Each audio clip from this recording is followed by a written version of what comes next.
Primero vio sus manos, no su cara, ni su pelo, ni la curva de sus hombros, ni la forma de su boca, ni ninguno de los rasgos que había catalogado 1000 veces en su memoria hasta que se desdibujaron con el dolor y se convirtieron en algo más cercano al mito que a la realidad. Sus manos. Estaba de rodillas en el pasillo oriente de la hacienda La Soledad, con una cubeta de agua gris a su lado, un cepillo gastado casi hasta la madera sujeto entre dedos enrojecidos, agrietados y con los nudillos sangrando. Tallaba en círculos pequeños y precisos, como talla quien ha tallado por años, quien ha hecho de un acto que le habría sido inimaginable a los 16 años, una economía del esfuerzo. Él caminaba hacia su despacho. No pensaba en nada, que era en lo que pensaba la mayoría de los días. Un vacío cuidadosamente cultivado que mantenía a raya a la otra cosa. La cosa con dientes, la cosa que vivía en el hueco debajo de sus costillas, donde algo vital había sido extirpado hacía 5 años y nunca reemplazado. Casi pasó de largo. Era, después de todo, el patrón de la soledad, y los patrones no se fijan en las muchachas de la cocina. No es crueldad, es arquitectura. Las grandes haciendas de México estaban diseñadas para que la servidumbre se moviera por pasillos separados, usara escaleras distintas, comiera en cuartos aparte y existiera en un mundo paralelo que la familia nunca necesitaba ver. Un hacendado podía vivir toda su vida en una casa con 60 empleados y jamás mirar a una sirvienta a los ojos. Casi pasó de largo, pero ella se movió. Movió la cubeta y la manga se le subió. Y en la cara interna de su muñeca izquierda, donde la piel aún era pálida, aún intacta por la lejía y el trabajo, vio una cicatriz, pequeña, en forma de media luna, el tipo de cicatriz que una niña podría hacerse a los 12 años, trepando una barda de piedra en un jardín de Querétaro para rescatar un papalote que se había enredado en un fresno, mientras un muchacho de 16 años la miraba desde abajo y le gritaba que tuviera cuidado. «Por el amor de Dios, ten cuidado». Dejó de caminar. El mundo se detuvo con él. Ella no levantó la vista. Siguió tallando en sus círculos pequeños y precisos, sin saber que el hombre parado a 2 metros de ella acababa de sentir cómo algo se desgarraba en su pecho, algo que había pasado 5 años sellando. «Mírame». Su voz salió mal, demasiado áspera, demasiado cruda. La voz de un hombre que no ha hablado con ningún sentimiento real en media década y ha olvidado cómo modular la cosa que vive debajo de las palabras. Ella se congeló y el cepillo se detuvo a medio círculo. Dije, «Mírame», y lo hizo. Giró la cabeza y el rostro por el que había guardado luto, el rostro por el que había llorado en privado y rabiado en silencio, el rostro que veía en sueños tan vívidos que despertaba buscando algo que nunca estaba ahí. Lo miró desde el suelo de su propia casa con unos ojos cafés que no contenían reconocimiento, ni esperanza, ni amor, sino el terror plano y animal de una mujer que ha sido descubierta. Rosalba Montes, viva, de rodillas en su casa. ¿Desde cuándo? ¿Cuánto tiempo llevaba aquí? A 6 metros debajo de su recámara, tallando los pisos que él pisaba, mientras él se sentaba en su despacho a beber tequila, a la memoria de una mujer muerta que no estaba muerta. Aún no lo sabía, pero la respuesta era 3 años. Ella había estado en su casa durante 3 de los 5 años que él había pasado llorando su muerte. Y en ese momento, de pie en el pasillo oriente de la hacienda La Soledad, a las 7 de la mañana, el patrón de la Soledad sintió algo que no había sentido desde la noche en que le dijeron que ella estaba muerta. Lo sintió todo. ¿Puedo decirte algo? Hay una razón por la que historias como esta se han contado durante siglos. No son solo los vestidos de gala, ni las grandiosas haciendas, ni los títulos. Es el sentimiento, esa esperanza desesperada y doliente de que alguien, en algún lugar, verá quién eres de verdad y te elegirá. En fin, bienvenidos a Corazones de Alcurnia. Esta noche tengo una historia de ese tipo para ustedes. Antes de empezar, díganme desde dónde nos acompañan. Ciudad, país, hora del día. Quiero imaginarlos ahí, escuchando a mi lado. La historia de hoy es sobre una mujer que fue borrada, no metafóricamente, no socialmente, sino completamente borrada, declarada muerta por su propia familia tan a fondo que el hombre que la amaba vistió de negro durante 5 años y visitó una tumba vacía cada domingo por la mañana. Es sobre lo que sucede cuando los muertos vuelven a la vida y lo que hace un hacendado cuando descubre que el dolor que casi lo destruyó fue fabricado por las personas que se suponía debían proteger a la mujer que amaba. Es una historia sobre pisos y techos, sobre la gente que talla y la gente que camina por encima, sobre lo que significa ser invisible, verdaderamente invisible estructuralmente, en una casa diseñada para asegurar que nunca seas visto. Y es una historia sobre un hombre que, a pesar de todo, la vio. Permítanme llevarlos de vuelta a Querétaro, al otoño de 1887, cuando Rosalba Montes tenía 16 años y aún no sabía que estaba a punto de morir. No de verdad, por supuesto, pero sí en todas las formas que importaban. La familia Montes ocupaba la hacienda El Espinazo, una propiedad modesta pero respetable en las colinas sobre el río Pánuco, donde la neblina se arrastraba por los valles cada mañana como un lento aliento blanco y los pirules ardían en tonos cobrizos en octubre. Don Gilberto Montes era un terrateniente de fortuna mediana y ambición considerable. El tipo de hombre que medía su propio valor por la cercanía de sus invitados a la élite porfirista, y que veía a sus 3 hijas no como personas, sino como moneda de cambio en el mercado del matrimonio. Su primera esposa, doña Ana, había sido la gentil. Le había dado a Rosalba, una niña de ojos cafés, con una mandíbula terca, dedos manchados de tinta y la peligrosa costumbre de decir exactamente lo que pensaba. Y luego había muerto de tisis cuando Rosalba tenía 9 años, dejando atrás a una hija que heredó la inteligencia de su madre y su inconveniente tendencia a ser honesta. Don Gilberto se volvió a casar en menos de un año. Doña Margarita Montes, de Soltera Dupont, hija de un comerciante francés que había convertido el dinero de los textiles en un barniz de respetabilidad mexicana, trajo consigo a 2 hijas propias, Flor, que era bonita y lo sabía, y Cecilia, que era más bonita y lo usaba como arma. Doña Margarita Montes no era simplemente una mujer que se había casado con un viudo. Según la arquitectura legal y social del México de finales del siglo XIX, ella era la autoridad absoluta sobre cada aspecto de la vida de su hijastra. Controlaba el guardarropa de Rosalba, su educación, su exposición social, su correspondencia y, lo más crítico, su acceso al mundo exterior.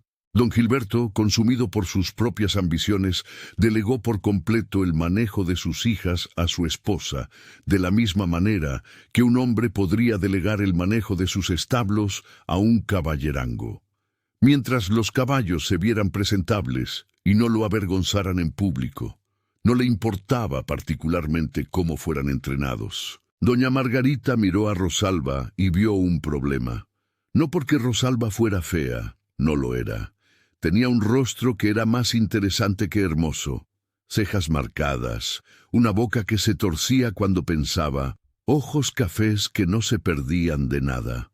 Pero los rostros interesantes son difíciles de promover y doña Margarita estaba en el negocio de promover hijas. Flor y Cecilia eran fáciles de vender, claras, delicadas, dóciles, capaces de representar el tipo de feminidad ornamental que el mercado matrimonial exigía.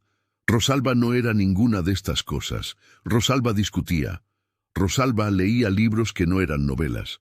Rosalba una vez corrigió a un invitado en la cena sobre la sucesión de los virreyes de la Nueva España con una precisión que hizo que el hombre bajara el tenedor y se le quedara viendo. La muchacha es invendible, le dijo doña Margarita a don Gilberto en la privacidad de su alcoba, con la certeza rotunda de un comerciante evaluando mercancía dañada. No atraerá el calibre de partido que necesitamos.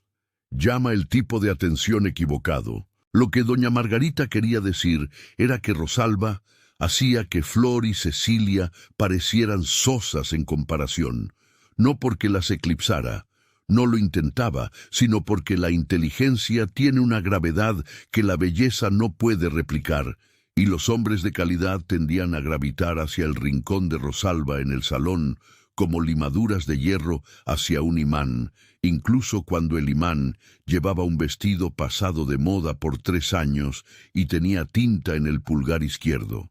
Esto era intolerable, y así doña Margarita comenzó el trabajo sistemático de borrar a Rosalba. Sucedió gradualmente. Primero, Rosalba fue excluida de las cenas. Estaba indispuesta, explicaba doña Margarita a los invitados con una sonrisa compasiva. Luego, la sacaban del salón cuando llegaban visitas. Después, su institutriz fue despedida y no reemplazada. Luego, su presupuesto para ropa fue redirigido a Flor y Cecilia. Después, la mudaron de su recámara en el segundo piso a un cuarto más pequeño en el tercero y luego al desván. Y para cuando Rosalba tenía 15 años, existía en la hacienda El Espinazo como un fantasma en una iglesia, presente pero no reconocida, visible solo para los sirvientes que la compadecían y para Dios, quien, hasta donde Rosalba podía ver, estaba ocupado en otros asuntos.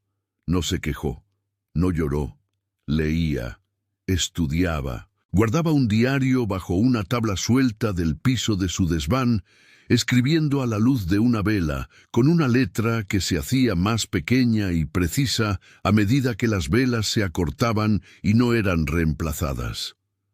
Memorizaba poesía como otras chicas memorizaban pasos de baile, principalmente Sor Juana y Bécquer, y algún verso devastador de Acuña que la hacía sentir menos sola en la oscuridad. Y esperaba. No sabía qué. El rescate no era algo que se permitiera imaginar. Rosalba Montes no era el tipo de chica que esperaba ser rescatada. Era el tipo de chica que esperaba una oportunidad, que es algo completamente diferente. La oportunidad llegó en el otoño de 1887 en la forma de un muchacho. No un muchacho, un joven, 18 años, alto, de mandíbula afilada, con cabello oscuro que le caía sobre la frente y ojos grises que tenían la peculiar intensidad de alguien que presta atención a todo y no revela nada. Su nombre era Leandro Aldama, y era el segundo hijo del hacendado de la Soledad, lo que significaba que tenía suficiente abolengo para ser invitado a la partida de caza de don Gilberto, y era lo suficientemente poco importante como para que a nadie le importara particularmente lo que hiciera una vez que llegara. Lo que hizo fue alejarse de la partida de caza en la segunda mañana. No tenía interés en matar cosas, lo cual en 1887 era una postura profundamente impopular para un joven de su clase. Y se encontró en el descuidado jardín este de la hacienda, donde una chica estaba sentada en un árbol. Estaba leyendo. Por supuesto que estaba leyendo. Había trepado al viejo fresno para escapar del ruido de la partida de caza, y se sentó en la horquilla de una rama con las botas colgando y un tomo de Bécquer equilibrado en su rodilla, absolutamente inconsciente de que alguien pudiera verla. Él se quedó bajo el árbol durante 1 minuto completo, observándola leer con la absorción concentrada de alguien que ha olvidado que el resto del mundo existe. Su cabello se había soltado, su vestido era viejo, sus botas estaban raspadas, y era, sin lugar a dudas, la cosa más extraordinaria que había visto en su vida. «¡Te vas a caer!», dijo él. Ella bajó la vista. Ojos cafés se encontraron con grises.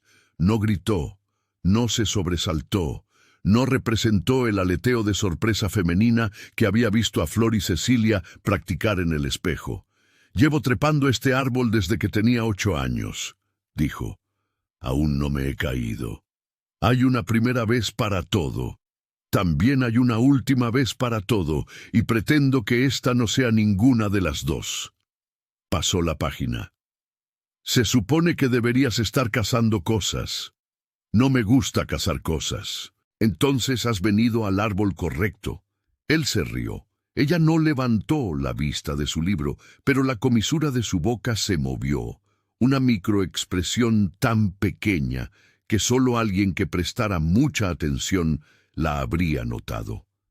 Leandro Aldama estaba prestando mucha atención. Regresó a la mañana siguiente, y a la mañana después de esa, y a la mañana después de esa, durante los 5 días de la partida de caza, mientras don Gilberto entretenía a los hombres y doña Margarita exhibía a Flor y Cecilia como muestras de seda en una tienda de telas. Leandro Aldama se sentó bajo un fresno en el jardín este y habló con una chica en las ramas sobre él acerca de Becker y Sor Juana, y si Acuña era un genio o una amenaza, y cómo las aves navegan por la luz de las estrellas, y por qué fracasó la intervención francesa, y qué se sentía ser la persona menos importante en una casa llena de gente que se esforzaba mucho por ser importante.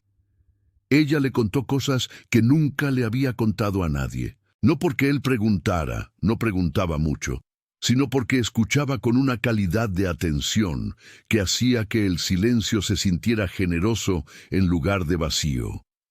Él se sentaba abajo. Ella se sentaba arriba. El árbol era el límite que ambos respetaban, el chaperón que la propiedad exigía, la distancia física que hacía posible la cercanía emocional. Al 5.º día, ella bajó.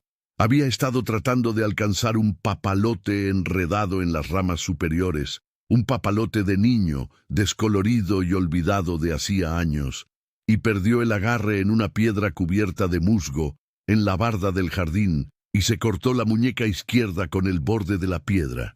No fue profundo. Sangró abundantemente, pero por poco tiempo. Él le sujetó el brazo antes de que pudiera apartarlo y examinó la herida con una concentración que le cortó la respiración. No es nada, dijo ella. No es nada.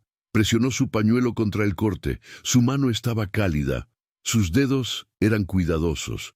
Miró su muñeca, la sangre, la piel delgada donde su pulso latía visiblemente, y algo en sus ojos grises cambió. Rosalba. Era la primera vez que decía su nombre. No señorita Montes, no el tratamiento formal que la propiedad exigía, su nombre. 2 sílabas que en su voz sonaban como algo sagrado. ¿Sí? Abrió la boca, la cerró, la abrió de nuevo. Voy a volver por ti, dijo. No ahora, no puedo. Soy un segundo hijo sin nada, pero voy a volver. Ella lo miró, a sus ojos grises, su mandíbula afilada, el pañuelo presionado contra su muñeca que lentamente se teñía de rojo. Tenía 16 años. No tenía ninguna razón para creerle. Los segundos hijos decían cosas bajo los árboles todo el tiempo. No significaba nada. Pero le creyó. Aquí estaré, dijo. Él se fue a la mañana siguiente con la partida de caza. Ella observó desde la ventana del desván cómo su caballo desaparecía por el camino, y presionó su mano contra el vidrio, y no lloró, porque Rosalba Montes no lloraba, pero guardó el pañuelo manchado de sangre bajo su almohada durante un mes, hasta que la sangre se desvaneció a un color óxido y el lino solo olía a lavanda y a pérdida. Esperó 1 año, luego 2. Llegaron cartas pasadas de contrabando a través de la cocinera, escritas con una letra que se volvía más segura con el paso de los meses. Había aceptado un puesto en el ejército. Estaba destinado en Chihuahua. Estaba miserable y quemado por el sol y pensaba en el fresno todos los días. Estaba leyendo a Becker en una tienda de campaña mientras la lluvia del monzón golpeaba la lona y juraba que podía oler el otoño del Bajío. Ella le respondía. Le contaba sobre los pirules y la neblina y los libros que estaba leyendo y la forma en que la casa se cerraba a su alrededor como un puño. No le contó sobre los moretones. La disciplina de doña Margarita había escalado de lo emocional a lo físico a medida que Rosalba crecía y se volvía más difícil de controlar. No le contó sobre las comidas que le negaban, las velas que le retenían, las semanas que pasaba encerrada en el desván por ofensas tan menores como hablar en la cena sin permiso. No se lo contó porque no quería que volviera por las razones equivocadas. No quería ser rescatada. Quería ser elegida. En la primavera de 1889, dos cosas sucedieron en rápida sucesión que destruirían la vida de Rosalba Montes con la eficiencia de un cirujano extirpando un tumor. Primero, el hermano mayor de Leandro, Arturo, murió en un accidente de caza, un cuello roto al caer de un caballo en Jalisco. Leandro, el segundo hijo, el sin importancia, el muchacho al que no le gustaba cazar cosas, era ahora el heredero de la fortuna Aldama y la hacienda La Soledad. Segundo, las inversiones de don Gilberto Montes colapsaron. Los detalles son tediosos. Un plan ferroviario que resultó ser un fraude, una empresa naviera que se hundió, literalmente, en el Golfo de Vizcaya. Pero el resultado fue catastrófico. Don Gilberto, que había hipotecado la hacienda El Espinazo contra sus inversiones, se enfrentaba a la ruina financiera total. La propiedad sería vendida. La familia quedaría en la miseria. Las perspectivas de matrimonio cuidadosamente cultivadas de Flor y Cecilia se evaporarían como el rocío de la mañana, a menos que don Gilberto pudiera encontrar dinero rápidamente, mucho dinero, y había dinero disponible. Leandro Aldama, ahora el heredero aparente de la fortuna Aldama, con un ingreso de 30,000 pesos de oro al año y propiedades en 3 estados, había escrito a don Gilberto solicitando formalmente permiso para cortejar a su hija, Rosalba. Doña Margarita leyó la carta antes que don Gilberto. La leyó 2 veces, la leyó una tercera vez y luego se sentó en su escritorio y comenzó a planear. El plan era elegante en su crueldad. Rosalba no sería cortejada por el futuro patrón de La Soledad. Ese partido, ese extraordinario, imposible, transformador partido, iría para Flor. Flor era hermosa, dócil y podía ser presentada como una esposa adecuada para un futuro hacendado. Los ingresos del noviazgo, el acuerdo, las negociaciones de la dote, todo fluiría a través de las cuentas de don Gilberto y salvaría a la familia de la ruina. Pero había un problema. Leandro había pedido específicamente por Rosalba. No aceptaría una sustituta, vendría a buscarla, haría preguntas. Él, si doña Margarita sabía algo de la intensidad que había visto en sus ojos grises durante esa partida de caza, pondría la casa de cabeza hasta encontrarla, así que Rosalba tendría que ser eliminada. No simplemente escondida, no simplemente enviada lejos, eliminada por completo, permanentemente del reino de lo posible. Está muerta, le dijo doña Margarita a don Gilberto durante el desayuno, como si discutiera el clima. Eso es lo que le diremos. Rosalba está muerta. Don Gilberto bajó el tenedor. No era un monstruo, era algo peor. Un hombre débil casado con una mujer fuerte, un hombre que amaba la comodidad más que la conciencia, y que había pasado toda su vida eligiendo el camino de menor resistencia. «Muerta», repitió. «Fiebre repentina. Fue enterrada en privado. Los registros de la iglesia se pueden arreglar. El padre Anselmo en San Esteban nos debe un favor por el asunto de los fondos del coro. Una lápida costará 20 pesos. Las cartas del joven serán devueltas sin abrir con una nota de condolencia. En 6 meses, Flor le será presentada como una alternativa adecuada. En 1 año, estaremos salvados. Y Rosalba, enviada a uno de los hospicios en Puebla o colocada en un puesto de servicio doméstico. Dejará de ser una Montes, dejará de existir. Es, si lo consideras apropiadamente, una bondad. Nunca se iba a casar bien por sus propios méritos. De esta manera, al menos su desaparición sirve a un propósito. Don Gilberto miró a su esposa, pensó en su hija, la niña de ojos cafés que trepaba árboles y leía a Becker y corregía a los invitados en la cena con una precisión devastadora. Pensó en el cuarto del desván donde dormía en un colchón relleno de crin de caballo. Pensó en las cartas que recibía de Chihuahua que hacían que su rostro se iluminara. Y luego pensó en las deudas, los acreedores, la humillación pública de la bancarrota, la pérdida de todo. «Hazlo», dijo. Se lo dijeron a Rosalba esa noche. No que estaba muerta, por supuesto. Le dijeron que la enviaban a una escuela en Guanajuato, un internado que mejoraría sus perspectivas. Empacó su pequeño baúl con su diario, su Becker, su Sor Juana, y el pañuelo descolorido con la mancha color óxido que nunca había podido tirar. No empacó mucho más, porque no poseía mucho más. El carruaje no fue a Guanajuato. Fue a una agencia de colocación en Orizaba, donde una mujer llamada Señora Cifuentes, de labios finos, eficiente y curiosa, procesó a Rosalba Montes en el sistema de servicio doméstico bajo el nombre de Rosa Mares.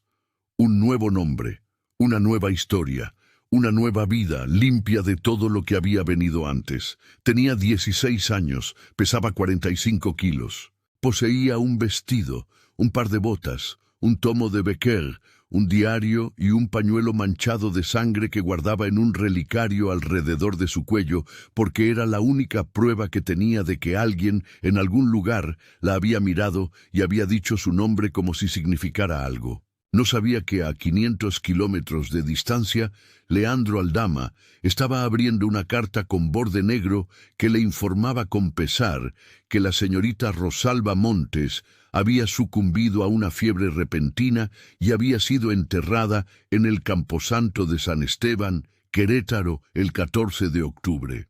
No sabía que él leyó la carta 17 veces, no sabía que cabalgó hasta Querétaro en 2 días, casi matando a su caballo, y se paró frente a una lápida que llevaba su nombre y fechas y las palabras «Amada hija, amada». La palabra más cruel, la palabra más deshonesta, tallada en piedra sobre un ataúd vacío en una tumba vacía.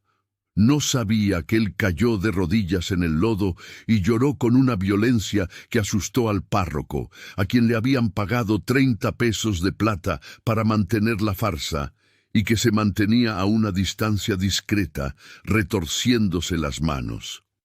No sabía nada de esto. Estaba tallando un piso en Orizaba, y sus rodillas estaban amoratadas, y sus manos sangraban, y el relicario bajo su vestido estaba tibio contra su piel, y pensaba en un fresno en un jardín que nunca volvería a ver. Leandro Aldama guardó luto de la manera en que los hombres de su época no debían guardar luto. Completa, devastadoramente, sin la armadura de estoicismo que su clase y género exigían. Vistió de negro.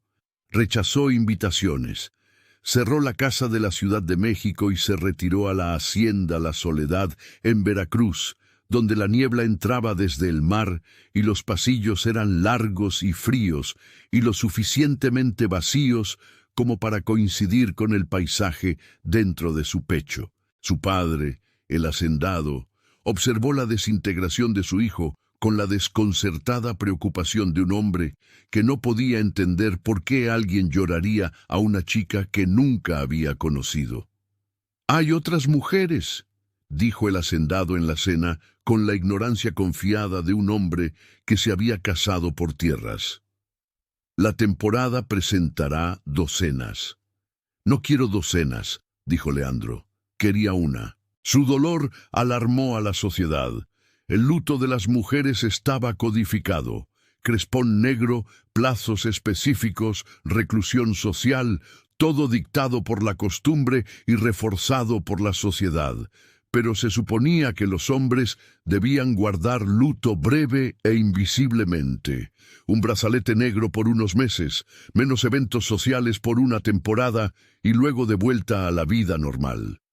El luto masculino prolongado era visto con sospecha. Sugería debilidad, inestabilidad, una incapacidad para desempeñar el papel que la riqueza y el título exigían. A Leandro no le importó.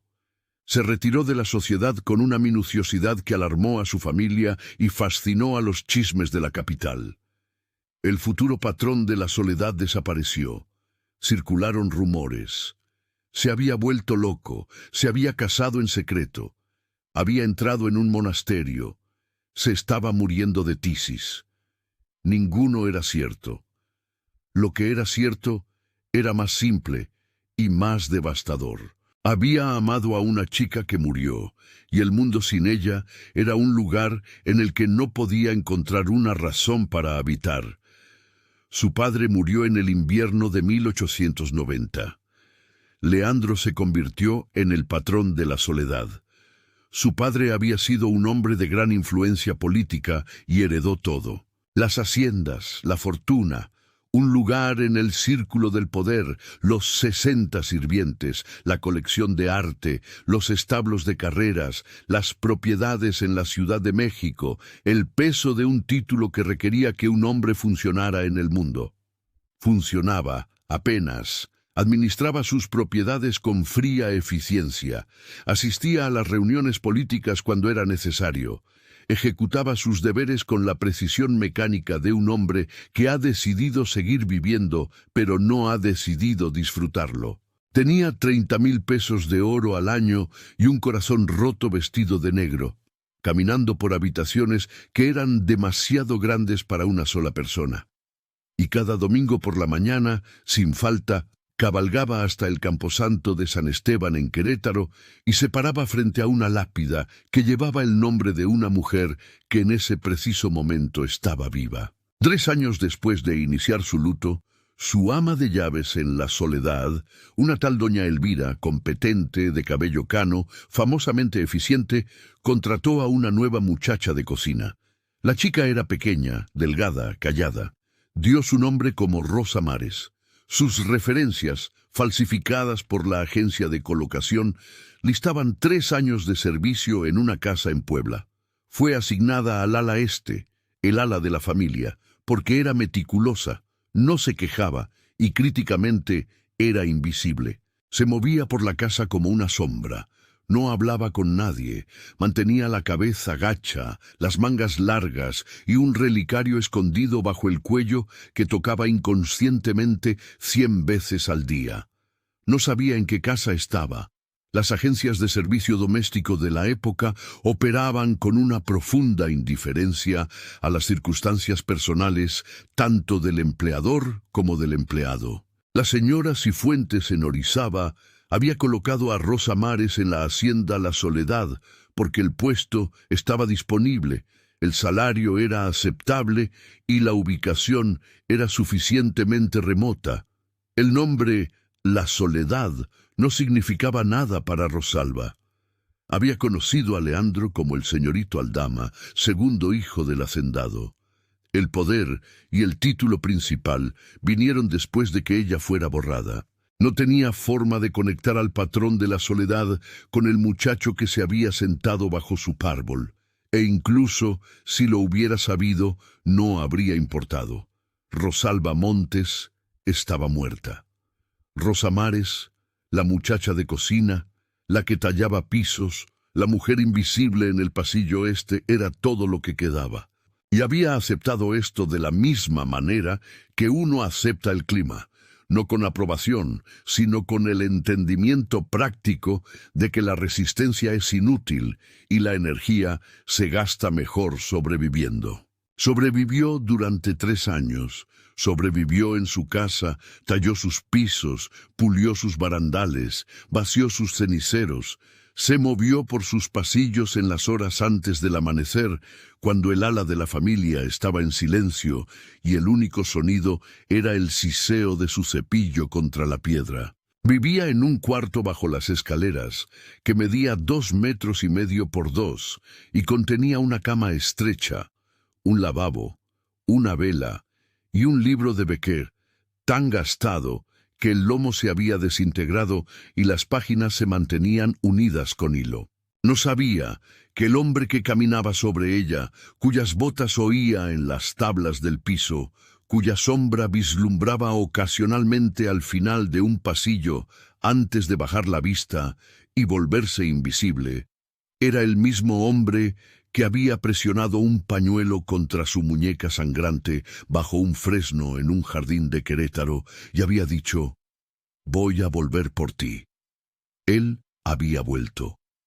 Simplemente no sabía que ella estaba allí.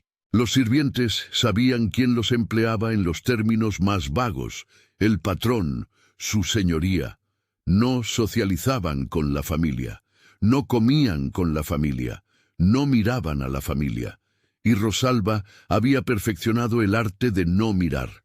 Lo había aprendido de doña Margarita, quien le había enseñado que el lugar más seguro en cualquier habitación era el rincón donde los ojos de nadie llegaban. Había llevado esa lección al servicio y la había refinado hasta convertirla en una forma de arte. Era la mejor muchacha de cocina que la soledad había empleado, precisamente porque era la más invisible, hasta la mañana del 7 de octubre de 1892. Hasta la mañana en que el patrón de la soledad caminó por el pasillo este a las 7, algo que nunca hacía, porque su ruta habitual lo llevaba por la Galería Oeste. Pero la Galería Oeste estaba siendo reenyesada, así que tomó el pasillo este y vio a una mujer de rodillas con una cubeta de agua gris y un cepillo gastado casi hasta la madera, y su manga se subió, y en la cara interna de su muñeca izquierda vio una cicatriz en forma de media luna, y el mundo que había pasado 5 años manteniendo unido con disciplina y vacío y visitas dominicales a una tumba vacía, ese mundo se hizo añicos. Su ritmo cardíaco se duplicó. Su visión se redujo a un solo punto, la cicatriz en su muñeca. Sus manos comenzaron a temblar. Leandro Aldama, cuyas manos no habían temblado en Chihuahua, cuyas manos no habían temblado en el lecho de muerte de su padre, cuyas manos no habían temblado en 5 años de devastación privada. Sus manos temblaron, su boca se secó, sus pulmones olvidaron su función. Se quedó en el pasillo y no podía respirar, y no podía moverse, y no podía apartar la vista de una cicatriz del tamaño de una moneda de 10 centavos en la muñeca de una mujer que se suponía estaba muerta. «Mírame». Ella se congeló. Dije: «Mírame». Se giró. Ojos cafés se encontraron con grises. 5 años colapsaron. 5 años de luto y brazaletes negros y tumbas vacías y domingos por la mañana bajo la lluvia y cartas devueltas sin abrir y la particular y atroz soledad de llorar a alguien que te fue arrebatado antes de que pudieras amarla por completo. 5 años comprimidos en el espacio entre 2 latidos del corazón. Y luego detonaron. Ella lo reconoció en el mismo momento en que él la confirmó. Su rostro se puso blanco. No pálido, blanco, del color del papel, del color de la nieve, del color de una mujer que acaba de darse cuenta de que la cosa imposible que dejó de esperar ha estado de pie sobre ella, caminando sobre ella, durmiendo sobre ella durante 3 años. Sus labios se movieron. No salió ningún sonido. Su mano fue a su garganta, al relicario, y lo agarró con tanta fuerza que sus nudillos se pusieron del mismo blanco que su cara. Rosalba. Ella se estremeció al oír su propio nombre. No lo había escuchado en voz alta en 5 años. Sonaba extraño. Sonaba como algo que pertenecía a una chica muerta. «Mi nombre es Rosa», susurró. «Rosa Mares. Soy la muchacha de la cocina». «¿Tu nombre?», dijo él, y su voz se quebró en la palabra como hielo rompiéndose en un río. «Es Rosalba Montes. No estás muerta, estás viva, estás en mi casa, y alguien me va a explicar cómo es esto posible, o voy a quemar el mundo hasta averiguarlo». Se arrodilló. El patrón de la Soledad, 30,000 pesos de oro al año, haciendas en 3 estados, un lugar en el círculo del poder, un hombre ante el cual otros hombres se inclinaban, se arrodilló en el piso mojado del pasillo este junto a una cubeta de agua gris y tomó las manos de una muchacha de cocina entre las suyas. Sus manos eran ásperas, rojas, agrietadas, sangrando por los nudillos. La sostuvo de la misma manera que había sostenido su muñeca bajo el fresno, con cuidado, con precisión, como si ella fuera algo infinitamente valioso que temía romper. «¿Cuánto tiempo?», dijo. «¿Cuánto tiempo llevas aquí?». Ella no podía hablar. Lágrimas. Las primeras lágrimas que había llorado en 5 años, porque Rosa Mares no lloraba, porque llorar era un lujo que las mujeres invisibles no podían permitirse, cayeron silenciosamente por su rostro y aterrizaron en sus manos. «¿Cuánto tiempo, Rosalba?». «3 años», susurró. El sonido que él hizo no fue humano. Fue el sonido de algo rompiéndose que no puede ser reparado, un sonido que vino de un lugar tan profundo en su pecho que eludió el lenguaje por completo y emergió como pura e inarticulada angustia. 3 años. Ella había estado en su casa durante 3 años, debajo de él, a su alrededor, respirando el mismo aire, escuchando la misma lluvia en las mismas ventanas, y él no lo había sabido. Había estado de pie frente a una tumba vacía cada domingo por la mañana, mientras ella tallaba el piso que él pisaba cada lunes. La levantó.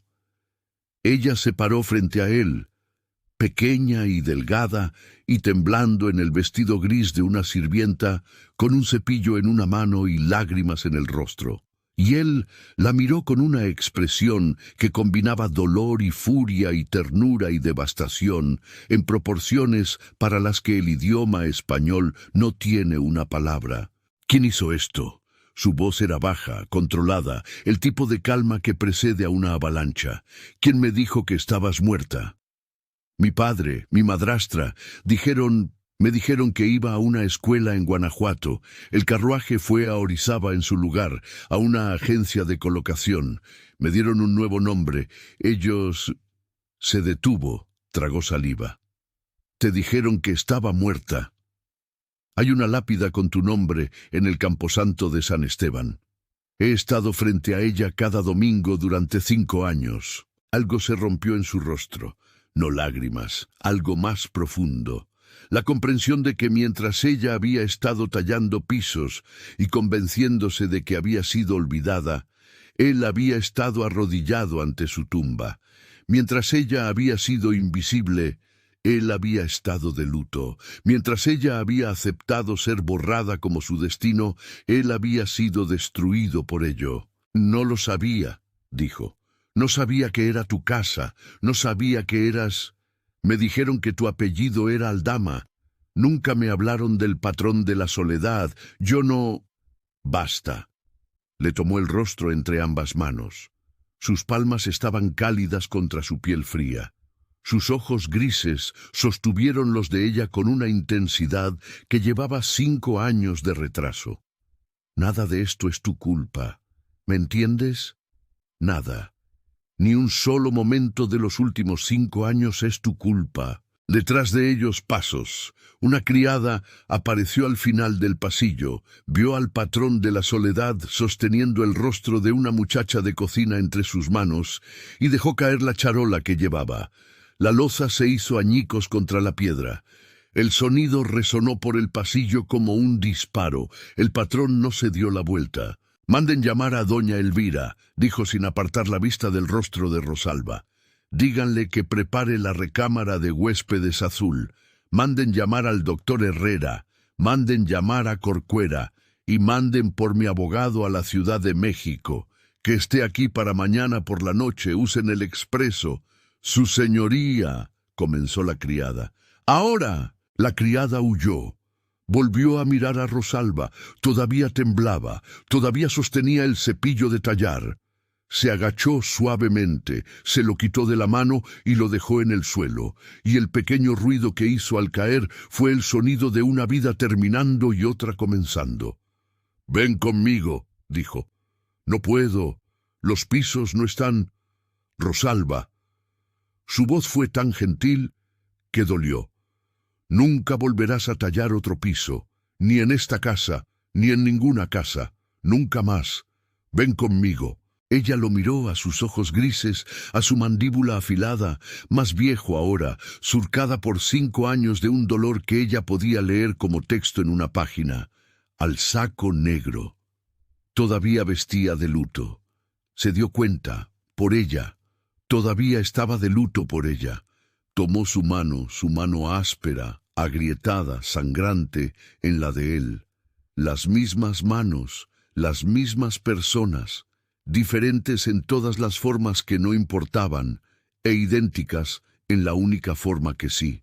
Tomó su mano y él la sacó del pasillo, lejos de la cubeta y el cepillo y el agua gris, y la puerta se cerró detrás de ellos, y Rosa Mares, la muchacha de cocina, el fantasma, la chica muerta, desapareció para siempre.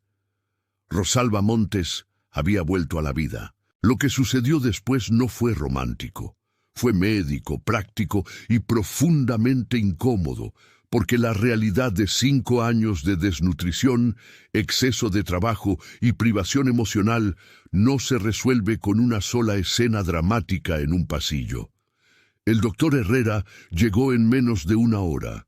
Era un hombre pequeño y meticuloso, con anteojos y la compasión particular de un médico que ha visto demasiado de lo que la pobreza le hace al cuerpo humano. Examinó a Rosalba en la recámara de huéspedes azul, habitaciones diseñadas para condesas visitantes, no para muchachas de cocina, con papel tapiz de seda y una cama con dosel y una chimenea lo suficientemente grande como para pararse dentro.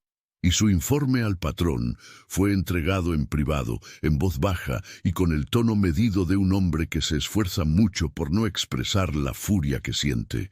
Desnutrición crónica. Sus huesos eran visibles bajo la piel. Sus muñecas eran más delgadas de lo que deberían. Pesaba menos que a los 16 años. Sus manos, dañadas por años de lejía y agua fría, la piel agrietada hasta el punto de cicatrización permanente, los nudillos hinchados. 2 dedos de su mano izquierda no se enderezaban por completo. Agotamiento. Profundo. El tipo de agotamiento que vive en la médula, no en los músculos. El tipo que no se resuelve con una sola noche de sueño, sino que requiere semanas, meses de un descanso que nunca se le permitió tomar. Y en su espalda, marcas viejas, marcas curadas.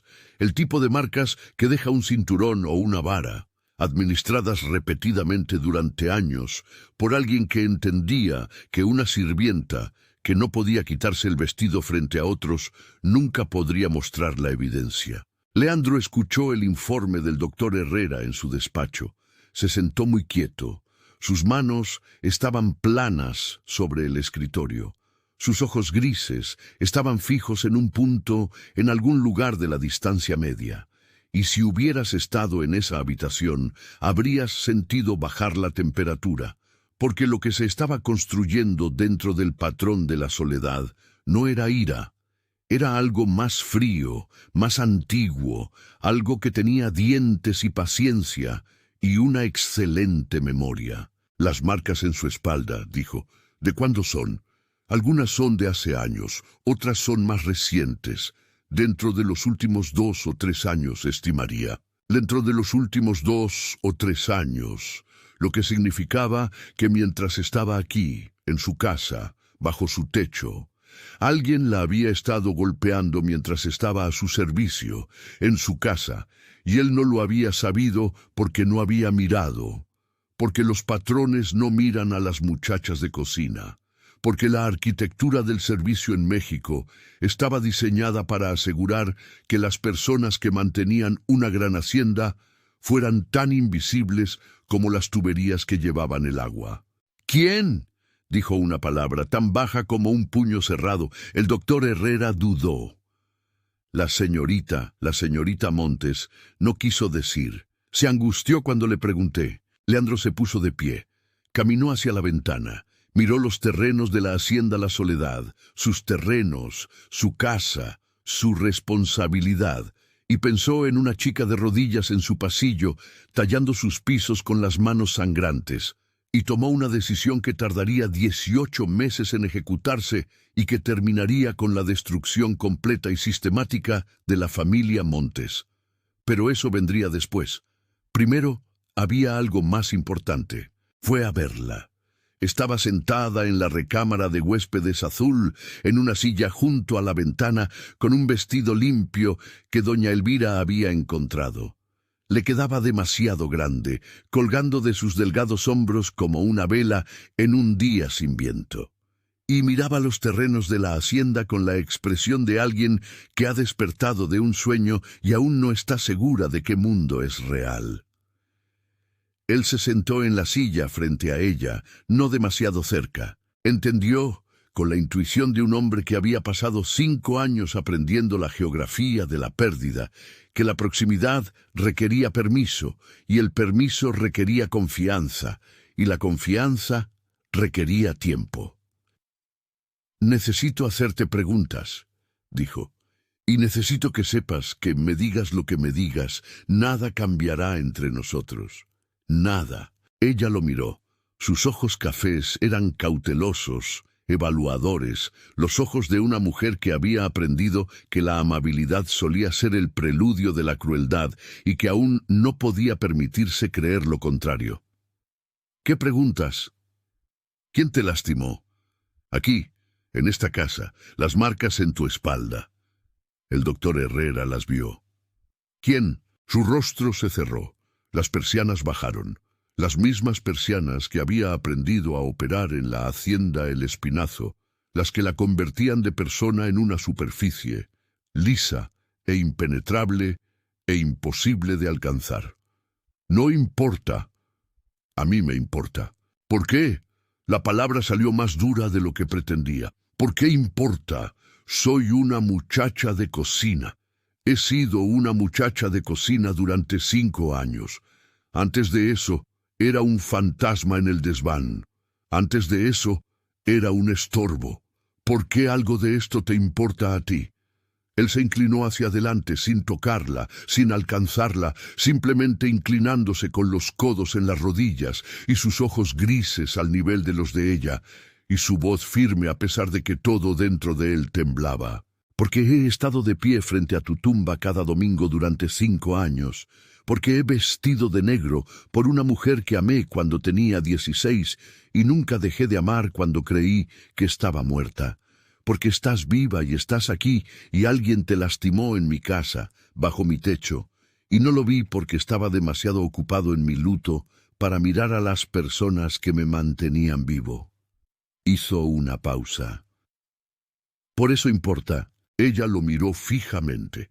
Las persianas temblaron, no se abrieron, todavía no, pero temblaron.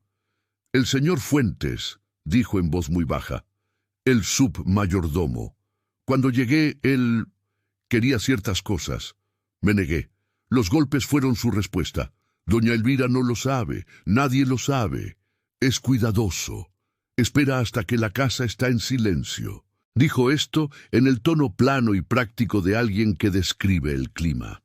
Y fue ese tono, no las palabras en sí, sino la normalidad practicada de ellas, la forma en que había absorbido la violencia en su rutina diaria, de la misma manera que había absorbido el tallar y el hambre y la invisibilidad, lo que le dijo exactamente cuán profundo era el daño. Leandro se puso de pie, caminó hacia el cordón de la campanilla. Lo tiró una vez. «¿Qué estás haciendo?», dijo Rosalba. «Algo que debí haber hecho en el momento en que te encontré». Apareció Corcuera, el mayordomo y mano derecha de Leandro, un hombre delgado y de rostro afilado, que había servido al patrón durante una década y que podía leer los estados de ánimo de su empleador como un marinero lee el cielo. «El señor Fuentes», dijo Leandro, «el submayordomo, su señoría. Sáquelo de esta casa en menos de una hora. No debe recoger sus pertenencias, no debe hablar con ningún miembro del personal. Debe ser puesto bajo la custodia del alguacil en Orizaba, con un informe detallado de su conducta hacia las mujeres de esta casa. Quiero que su nombre sea conocido por todas las agencias de colocación del sur del país. No volverá a trabajar en el servicio nunca más». Corcuera no parpadeó. «Considérese hecho, su señoría». Y Corcuera, su señoría. La mujer en esta habitación es la señorita Rosalba Montes. No es una sirvienta, es una huésped de esta casa. Su identidad no debe ser discutida fuera de estas paredes hasta que yo dé permiso específico. ¿Está claro? Cristalino, su señoría. Corcuera se fue. La puerta se cerró. Rosalba se sentó en su silla junto a la ventana con su vestido demasiado grande, mientras las lágrimas que intentaba contener con todas sus fuerzas se deslizaban silenciosamente por su rostro. «No puedes simplemente...», comenzó. «Puedo. Soy el patrón de la soledad. En esta casa, en este estado, en la mayor parte de México. Lo que yo digo, se hace. No es una presunción, es un hecho. Y voy a usar cada gramo de ese poder para deshacer lo que te hicieron». ¿Y luego qué? La pregunta quedó suspendida en el aire entre ellos. ¿Y luego qué? La pregunta que lo contenía todo. ¿Y luego qué somos? ¿En qué nos convertimos? ¿Qué queda cuando el dolor se revela como una mentira, y la chica muerta está viva, y el muchacho bajo el árbol es un hacendado, y el mundo no se parece en nada a lo que ninguno de los dos esperaba? «Y luego», dijo él, «lo que tú quieras, lo que tú elijas. No voy a dar nada por sentado. Dije que volvería por ti. Volví. Lo que suceda a continuación es tu decisión, no la mía». Ella lo miró durante un largo rato. La luz de la tarde se filtraba por la ventana, resaltando las hondonadas bajo sus pómulos, la línea afilada de su mandíbula y los ojos cafés que una vez lo habían mirado desde un árbol con la precisión intrépida de una chica que sabía exactamente quién era. Esa chica todavía estaba allí, enterrada bajo 5 años de agua gris y rodillas amoratadas y silencio, pero todavía estaba allí. «Quiero un baño», dijo. «Un baño caliente con jabón que no huela a lejía, y quiero un libro, no Becker. He leído a Becker hasta que las páginas se deshicieron. Algo nuevo, algo que nunca haya leído». Él casi sonrió. Casi. El fantasma de algo cálido se movió a través del paisaje helado de su rostro, y por un momento pareció menos un hacendado en luto y más un muchacho de 18 años de pie bajo un fresno, mirando hacia arriba. «Haré que doña Elvira prepare el baño», dijo, «y te encontraré un libro». Le encontró 12.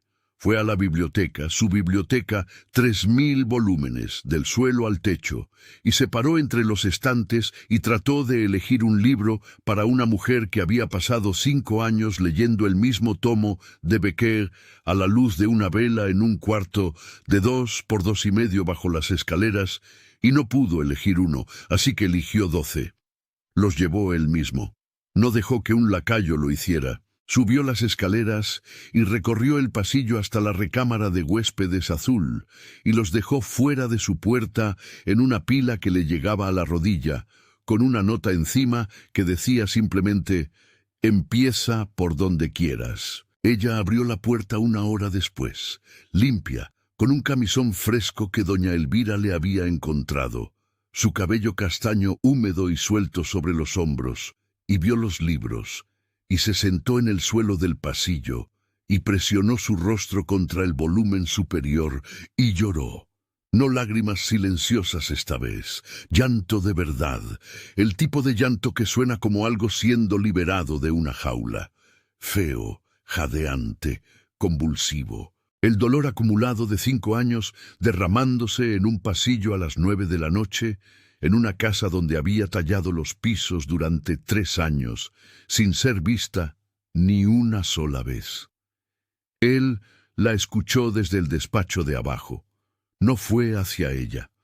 Entendió, con la paciencia que había aprendido de 5 años de luto y la sabiduría que había aprendido de 5 días bajo un árbol, que algunas cosas deben sentirse a solas antes de poder sentirse juntos. Se sentó en su despacho y la escuchó llorar, y sus manos agarraron los brazos de su silla hasta que la madera crujió, e hizo una lista. Don Gilberto Montes, doña Margarita Montes, el padre Anselmo en San Esteban, la agencia de colocación en Orizaba, el señor Fuentes. Hizo una lista y comenzó a planear. La recuperación fue lenta. Pasaron las semanas. Rosalba comía, dormía, leía vorazmente, indiscriminadamente, sacando libros de los estantes de la biblioteca con el hambre de alguien que ha estado intelectualmente hambrienta durante años.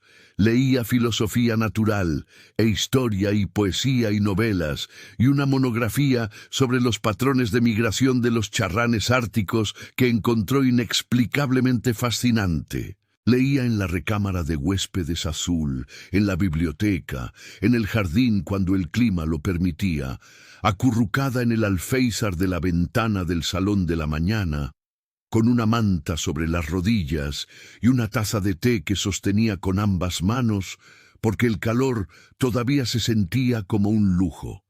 Ella y Leandro no se tocaban. Esto fue deliberado, fue cuidadoso. Él entendía que ella había pasado 5 años en un mundo donde el contacto significaba dolor. Las bofetadas de doña Margarita, el cinturón del señor Fuentes, la constante degradación física del servicio doméstico y que su toque, por muy gentil que fuera, necesitaría ser reaprendido. Se sentaba frente a ella, no a su lado. Pasaba libros a través de las mesas, no de mano en mano. Mantenía la misma distancia respetuosa que había mantenido bajo el fresno. La distancia que decía, «Estoy aquí, no me voy, pero no me acercaré hasta que tú me lo digas». Ella se dio cuenta, por supuesto que se dio cuenta. Rosalba Montes se daba cuenta de todo.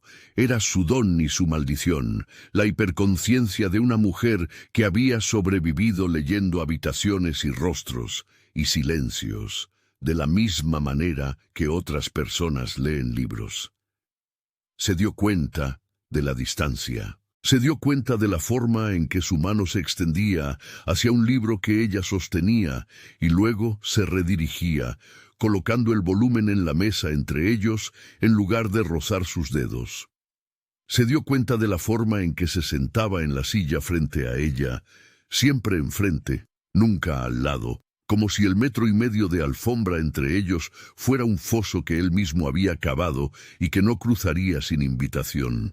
Se dio cuenta de la forma en que sus ojos grises la seguían cuando pensaba que ella estaba leyendo, siguiendo el movimiento de su mano al pasar una página, el cambio de sus hombros cuando se inclinaba hacia adelante, la forma en que se metía un mechón de cabello castaño detrás de la oreja con el gesto ausente de alguien que ha olvidado que está siendo observada. Él no sabía que ella se daba cuenta. Creía que su contención era invisible. No lo era. Era la cosa más ruidosa de la habitación, más ruidosa que el fuego, más ruidosa que la lluvia, más ruidosa que el reloj, que contaba los segundos entre ellos con una precisión despiadada. Y luego estaba el asunto del sobrino del doctor Herrera.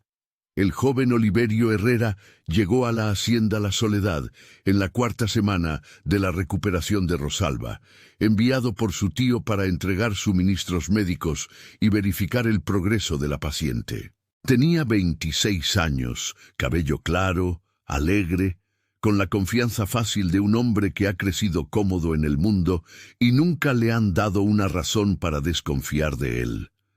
Tenía los ojos amables de su tío y nada de la discreción de su tío. Encontró a Rosalba en el jardín. estaba sentada en una banca de piedra envuelta en un rebozo, leyendo un tratado de botánica, y cuando se presentó, ella levantó la vista con la atención sobresaltada de alguien no acostumbrado a que se le acerquen extraños que sonríen. Se sentó a su lado. Le preguntó sobre el libro. Escuchó su respuesta con el interés genuino de un hombre que encontraba atractiva la inteligencia y no sentía la necesidad de ocultarlo. La hizo reír.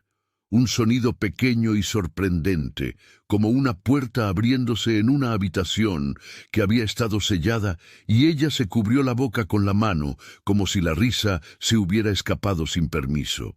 Leandro los vio desde la ventana de la biblioteca. Había estado leyendo, ya no estaba leyendo. Estaba de pie en la ventana con un libro olvidado en la mano y sus ojos grises fijos en la banca del jardín, donde un joven de cabello claro estaba sentado junto a Rosalba. A su lado, no frente a ella, lo suficientemente cerca como para que sus hombros casi se tocaran y haciéndola reír. Algo se movió en su pecho, algo viejo y oscuro y territorial. El sentimiento de un hombre que ha pasado 5 años llorando a una mujer y 3 semanas reconstruyendo una relación con la cuidadosa y temblorosa paciencia de un relojero reensamblando un mecanismo destrozado, solo para ver a un extraño entrar y hacerla reír en 30 segundos. No salió, no interrumpió. No, se quedó en la ventana y observó. Y su mano se apretó alrededor del libro hasta que la encuadernación de cuero crujió, y su mandíbula se tensó con la particular rigidez de un hombre que ejerce control sobre un impulso que no es, bajo ninguna medida civilizada, razonable. El joven señor Herrera se quedó a tomar el té. Se sentó junto a Rosalba en la mesa. Contó historias sobre sus estudios de medicina en Salamanca que hicieron que los ojos de ella brillaran de interés. Le preguntó si había leído el trabajo de Harvey sobre la circulación de la sangre, y cuando ella dijo que no, se ofreció a enviarle su copia, y ella sonrió. Y la sonrisa fue del tipo que involucra todo el rostro, no solo la boca. Y Leandro dejó su taza de té con una precisión que hizo que la porcelana sonara contra el platillo como una campana. —¿Cuánto tiempo se quedará, señor Herrera? —preguntó Leandro. Su voz era agradable, sus ojos no. El joven señor Herrera, que era alegre pero no del todo ajeno, leyó algo en la mirada gris del patrón que sugería que su bienvenida tenía un perímetro y que él estaba parado sobre él. —Solo la tarde, su señoría. Regresaré a Orizaba antes de que oscurezca. —Qué prudente. 2 palabras dichas con perfecta cortesía y absoluta finalidad. El equivalente conversacional de una puerta siendo cerrada, con llave y cerrojo. El señor Herrera partió a las 4. Rosalba lo acompañó a la puerta. Leandro no se ofreció a acompañarlos, y cuando ella regresó a la biblioteca, encontró al patrón de pie en la ventana, de espaldas a la habitación, y con las manos entrelazadas detrás de él, con una tensión que le ponía los nudillos blancos. —Era agradable —dijo ella sentándose con su libro—, extremadamente conocedor de la medicina. Evidentemente no te agradó. No tengo ninguna opinión sobre él. Ella lo miró, a su espalda rígida, sus nudillos blancos, la particular postura de sus hombros que había aprendido a leer durante semanas de cuidadosa observación, la postura que significaba que estaba sintiendo algo que no quería sentir y se estaba disciplinando en silencio en lugar de expresarlo. —Estás celoso —dijo—, no una acusación, una observación, entregada con la precisión clínica de una mujer que lee a las personas como otras personas leen libros. Él se giró. Sus ojos grises brillaban con algo que el orgullo y la disciplina luchaban por contener. —No estoy celoso, estoy... Se detuvo, comenzó de nuevo. Se sentó a tu lado. —Sí, no me he sentado a tu lado en 3 semanas, me he sentado frente a ti. He mantenido una distancia que creía necesaria y respetuosa y correcta. y él entró al jardín y se sentó a tu lado en 30 segundos. Sí. Y te reíste. Sí. No te has reído conmigo. Las palabras salieron crudas, inacabadas.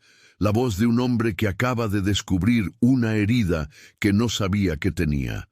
Una herida que no tiene nada que ver con el luto o las tumbas o 5 años de duelo, y todo que ver con el simple y devastador hecho de que otro hombre la hizo reír. Y él, Leandro Aldama, que la había amado por más tiempo que nadie, y la había perdido más completamente que nadie, y la deseaba más desesperadamente que nadie, no lo había logrado. Rosalba dejó su libro. Lo miró con ojos cafés, que no contenían burla, ni coquetería, ni actuación, solo verdad. Leandro me hizo reír porque contó una historia divertida sobre un cadáver en Salamanca. Tú no me has hecho reír porque has estado tan ocupado siendo cuidadoso conmigo que has olvidado ser tú mismo. Hizo una pausa. No necesito cuidado. Necesito al muchacho que se sentó bajo mi árbol y discutió sobre Acuña. Algo cambió en su rostro. El control rígido se suavizó. La mandíbula se relajó. Los ojos grises, que habían brillado con el dolor específico de los celos, se volvieron brillantes con algo más. Reconocimiento, alivio y la comprensión de que había tenido tanto miedo de lastimarla, que la había estado lastimando de otra manera, tratándola como frágil cuando lo que necesitaba era ser tratada como real. Acuña era una amenaza, dijo en voz baja, el fantasma de algo que, con mejor luz, podría llamarse una sonrisa. Acuña era un genio. Era una amenaza que casualmente escribía bien.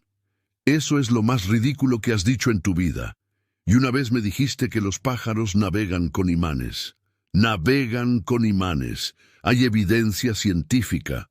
Hay especulación científica, que no es lo mismo, y lo sabes. Estaba discutiendo con él. Discutiendo de verdad, de la manera en que había discutido en el árbol, con fuego y precisión y la particular alegría de una mente que ha estado privada de una oposición digna. Sus ojos cafés brillaban, su barbilla estaba levantada, su voz tenía el chisporroteo de alguien que está total e incandescentemente viva. Cruzó la habitación, no lentamente, no con cuidado. La cruzó en 4 zancadas y se sentó a su lado, no frente a ella, y la distancia que había mantenido durante 3 semanas colapsó en centímetros. Ella no se estremeció, no se apartó, giró su rostro hacia él y estaban cerca, lo suficientemente cerca como para que él pudiera ver los destellos dorados en sus ojos cafés, las pecas en su nariz, la pequeña cicatriz en su sien, y el aire entre ellos estaba cargado con 5 años de ausencia y 3 semanas de contención atroz, y la electricidad específica de 2 personas que han estado orbitándose y finalmente se han detenido.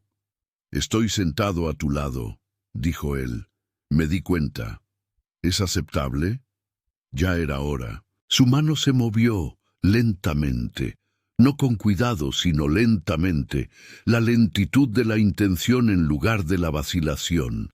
Sus dedos encontraron un mechón de su cabello que había caído sobre su mejilla. Lo metió detrás de su oreja. Las yemas de sus dedos rozaron su piel, su pómulo, la línea de su mandíbula, el lugar suave detrás de su oreja donde su pulso latía visiblemente. Ella cerró los ojos. No en rendición, en permiso. Su pulgar trazó la curva de su pómulo, bajando por su mandíbula hasta su barbilla. Inclinó su rostro hacia arriba. Ella abrió los ojos. Cafés se encontraron con grises a una distancia de centímetros. «Voy a besarte», dijo. «No porque sea el patrón. No porque haya esperado 5 años, porque discutiste sobre Acuña y estabas equivocada, y estar equivocada nunca ha hecho a nadie más hermosa». No estaba equivocada. Estabas magníficamente equivocada, Leandro. La besó. No con gentileza, no con cuidado. no con la temblorosa contención de un hombre que tiene miedo de romper algo. La besó como había querido besarla durante 5 años, completa, devastadoramente, con la fuerza acumulada de cada domingo por la mañana, arrodillado ante una tumba, y cada noche despierto en una casa donde ella dormía a 6 metros debajo de él, y cada momento de las últimas 3 semanas en que se había sentado frente a ella y había querido estar a su lado, y había elegido la distancia, porque pensaba que la distancia era lo que ella necesitaba.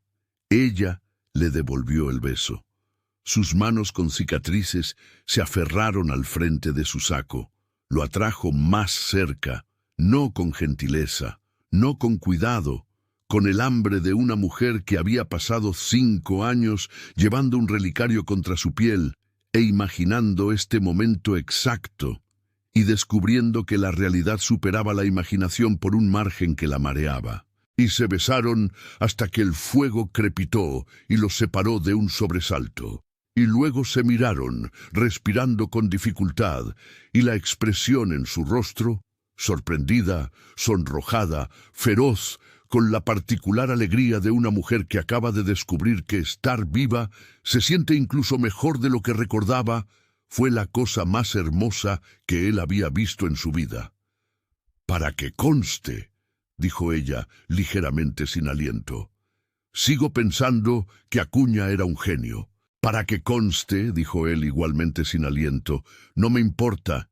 Estás siendo muy cuidadoso conmigo», había dicho ella semanas atrás, antes del señor Herrera, antes de Acuña, antes del beso que lo reescribió todo. Y él había sido cuidadoso, demasiado cuidadoso. Los celos habían roto el hechizo de la cautela, y lo que lo reemplazó fue mejor. No imprudencia, sino honestidad. La honestidad de un hombre que ha dejado de representar la contención y ha comenzado simplemente a estar presente. Se sentaban juntos ahora, siempre juntos, en la biblioteca, en los paseos por la costa, en la mesa del comedor, donde ella se sentaba a su derecha y discutía sobre todo, desde Sor Juana hasta la cría de ovejas y la temperatura adecuada del té. La casa se ajustó. Doña Elvira, que había pasado 3 semanas observando al patrón y a la señorita orbitarse como planetas temerosos de una colisión, se permitió una pequeña y satisfecha sonrisa y no dijo nada. En las semanas que siguieron surgió un patrón que no era cuidadoso, pero sí tierno. Él le leía por las noches, no porque ella no pudiera leer por sí misma, sino porque había pasado 5 años leyendo sola, y el sonido de otra voz convirtiendo las palabras en algo compartido era un lujo que había olvidado que existía. Ella le leía a él a cambio, y su voz, tranquila, precisa, con el énfasis particular de alguien que ha pensado profundamente en cada línea, hacía que incluso Sor Juana sonara nueva. La tocaba ahora. Pequeños toques, toques ganados. Su mano en la parte baja de su espalda mientras caminaban, sus dedos entrelazándose con los de él mientras se sentaban, sus labios contra su sien cuando se quedaba dormida en el alféizar de la ventana con un libro en el pecho. Cada toque era una reclamación, una recuperación de algo que había sido robado por 5 años de manos que solo habían lastimado. Y entonces, con la ternura establecida, y la confianza reconstruida, y la mujer por la que había guardado luto durante 5 años, finalmente durmiendo profundamente en una cama que merecía, Leandro dirigió su atención a las personas que la habían puesto en el suelo. La venganza no fue rápida, no fue impulsiva. La venganza bien hecha no es una explosión. Es un edificio construido ladrillo por ladrillo, viga por viga, con la paciencia de un hombre que tiene 18 meses y 30,000 pesos de oro al año, y la furia fría y calculada de alguien a quien le han mentido las personas, que se suponía debían proteger a la mujer que amaba.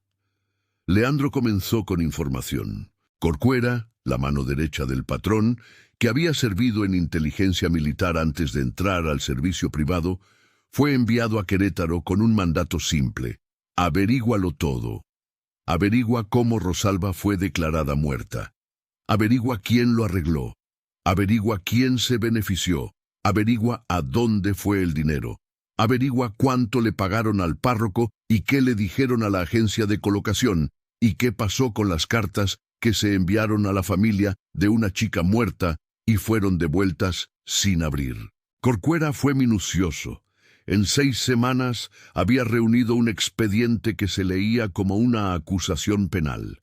Don Gilberto Montes había recibido 800 pesos de la agencia de colocación por colocar a su hija, esencialmente vendiéndola al servicio doméstico. Había usado este dinero, combinado con los ahorros de la dote redirigidos del matrimonio nunca realizado de Rosalba, para estabilizar temporalmente sus finanzas. Doña Margarita había orquestado el fraude de la muerte con una eficiencia meticulosa. Había sobornado al padre Anselmo en San Esteban con 30 pesos de plata, encargado una lápida por 20 pesos, difundido la historia de una fiebre repentina entre la alta sociedad local y devuelto las cartas de Leandro, con una nota de condolencia que había compuesto con lo que Corcuera describió como competencia teatral. Flor había sido presentada a Leandro como una posible pareja a través de intermediarios, a través de la maquinaria social de la temporada. Pero Leandro había rechazado todas las presentaciones durante su luto, lo que significaba que esa parte del plan había fracasado. Las finanzas de los Montes habían seguido deteriorándose. Don Gilberto estaba ahora profundamente endeudado, hipotecado hasta las chimeneas y pidiendo prestado a un interés ruinoso a un prestamista en Puebla. Leandro leyó el expediente en su despacho a medianoche con una copa de tequila que no bebió. Lo leyó 2 veces. Lo dejó. Miró el fuego. «Compra las deudas», le dijo a Corcuera. «Todas. La hipoteca, los préstamos, el prestamista de Puebla. Todo. Quiero ser dueño de cada centavo que Gilberto Montes le debe a cada persona en la tierra». «Eso costará aproximadamente 4,000 pesos, su señoría». «Gasto más que eso en caballos». «Cómpralas». En 2 meses el patrón de la Soledad era dueño de toda la existencia financiera de don Gilberto Montes. Cada pago de hipoteca, cada pago de préstamo, cada centavo de interés, todo fluía a las cuentas del patrón. Don Gilberto no lo sabía. Las deudas habían sido compradas a través de abogados intermediarios, empresas fantasma, agentes anónimos. Hasta donde don Gilberto sabía, sus acreedores simplemente habían cambiado. Luego, Leandro fue a ver al párroco. El reverendo padre Anselmo en San Esteban era un hombre pequeño y nervioso que había aceptado 30 pesos de plata para registrar una muerte falsa en el registro parroquial y mantener una lápida fraudulenta. No era malvado, era débil. Tenía sus propias deudas, un hábito de juego que el pueblo no conocía. Y 30 pesos de plata le habían parecido un precio razonable por una ficción administrativa menor. Leandro llegó a San Esteban sin anunciarse un martes por la mañana y se sentó en el estudio del párroco con la elegancia casual de un hombre que hace una visita social. Colocó el expediente sobre el escritorio, lo abrió en la página que detallaba el registro de defunción fraudulento. Dejó que el párroco lo leyera. «Tiene 2 opciones», dijo Leandro amablemente. «Puede proporcionarme una declaración jurada detallando exactamente cuánto le pagaron, por quién y con qué propósito. Esta declaración se utilizará en procedimientos legales contra don Gilberto Montes. A cambio, no lo denunciaré al obispo y sus deudas de juego, que actualmente ascienden a 470 pesos, serán pagadas». El rostro del párroco era del color del queso viejo. ¿Y la segunda opción? La segunda opción es que lo denuncie al obispo. Sus deudas de juego se hacen de conocimiento público. pierde su parroquia y pasa el resto de su carrera explicando a los tribunales eclesiásticos por qué falsificó un registro de defunción parroquial por 30 pesos de plata. Hizo una pausa. Recomiendo la primera opción. El párroco firmó. La agencia de colocación en Orizaba fue la siguiente. La señora Cifuentes, la mujer de labios finos que había procesado a una chica de 16 años en el servicio doméstico bajo un nombre falso, fue confrontada con evidencia de su complicidad en lo que equivalía a la disposición ilegal de una menor. Había aceptado un pago de don Gilberto, había falsificado referencias de empleo, había, a sabiendas o no, participado en el borrado de la hija de un terrateniente. La señora Cifuentes fue más desafiante que el párroco. Había procesado a cientos de chicas, no recordaba detalles, no guardaba registros de esa naturaleza. Era una mujer de negocios, no una criminal.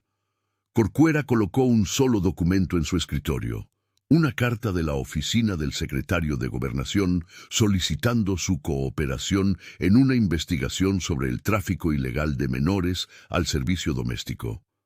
No era una carta real. Corcuera la había compuesto él mismo en papel, que parecía convincentemente oficial, pero la señora Cifuentes no lo sabía. Firmó en menos de una hora. Y luego, con toda la evidencia reunida, con cada pieza del rompecabezas en su lugar, con la paciencia de un hombre que entiende que la venganza no es una comida, sino un banquete, Leandro fue a la hacienda El Espinazo. Fue solo. No llevó abogados, ni alguaciles, ni sirvientes. Fue solo, a caballo, en una fría mañana de marzo, y subió por el camino de la casa donde una chica una vez había trepado a un árbol y leído a Becker y creído que alguien podría volver por ella.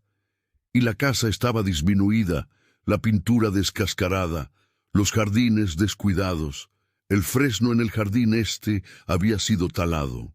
Doña Margarita había ordenado que lo quitaran, aunque no podría haber dicho por qué, y su tocón yacía en la hierba crecida como una lápida para una infancia que había sido asesinada junto con todo lo demás. Don Gilberto lo recibió en el salón. Era más pequeño de lo que Leandro recordaba, encogido, gris, con los ojos acosados de un hombre que se despierta cada mañana con el sonido de los acreedores llamando. Doña Margarita se sentó a su lado, rígida con la particular compostura de una mujer que siente el peligro pero aún no puede identificar su fuente. Flor y Cecilia estaban presentes. No se habían casado. El colapso financiero de la familia las había vuelto invendibles, sin dotes, sin prospectos, sin invitaciones, y se sentaban en el salón de una casa en ruinas con los vestidos de la temporada pasada y miraban al patrón de la soledad con el hambre desesperada y calculadora de mujeres que entienden que se les está acabando el tiempo. Leandro se sentó en la silla que le ofrecieron. Aceptó el té que le sirvieron. Charló durante exactamente 4 minutos. El clima, los caminos, el estado del campo, mientras don Gilberto sudaba y doña Margarita observaba con los ojos entrecerrados. Luego dejó su taza de té. «Sé lo que hicieron», dijo. La habitación se quedó en silencio. No en calma, en silencio, el tipo de silencio que tiene peso, que presiona contra los tímpanos, que hace que el tic-tac de un reloj suene como martillazos. «Le ruego me disculpe», dijo doña Margarita. «Rosalba, su hijastra, la que me dijeron que estaba muerta». Metió la mano en su saco y sacó el expediente, la declaración jurada del párroco, los registros de la agencia de colocación, el rastro financiero, el certificado de defunción falsificado. Lo colocó sobre la mesa entre ellos con la calma precisión de un hombre que pone una mano ganadora en las cartas. «Está viva. Ha estado viva durante 5 años. Pasó 3 de esos años en mi casa como muchacha de cocina, tallando mis pisos de rodillas, mientras yo visitaba su tumba vacía cada domingo por la mañana. La tengo a ella, tengo la evidencia, y tengo cada deuda que ustedes deben a cada acreedor en la tierra. Don Gilberto emitió un sonido. No fue una palabra. Fue el sonido de un hombre cuyo mundo acaba de terminar y que aún no ha encontrado el lenguaje para describir la calidad particular del final. Doña Margarita no emitió ningún sonido. Su rostro no cambió. Se sentó en su silla con la rígida compostura de una mujer que ha estado anticipando este momento durante 5 años y ha preparado sus defensas, en consecuencia. La muchacha era inmanejable, dijo. Estaba destruyendo las perspectivas de Flor. Tenía 16 años. La voz de Leandro no se alzó. Bajó. Se volvió más tranquila, más suave, más conversacional. Y de alguna manera, eso fue peor que gritar. De la misma manera que la parte más tranquila de una tormenta es el ojo, y el ojo es donde comienza la destrucción. Tenía 16 años, y la vendieron al servicio doméstico, y me dijeron que estaba muerta, y me dejaron llorarla durante 5 años. Y lo hicieron para que su hija pudiera ser ofrecida como reemplazo. Fue una decisión de negocios. Fue un crimen. Abrió el expediente. Fraude, falsificación de un certificado de defunción, conspiración para engañar, disposición ilegal de una menor. Y estas, tocó los documentos financieros, son las deudas que ahora poseo. Su hipoteca, sus préstamos, su crédito con cada comerciante de Querétaro.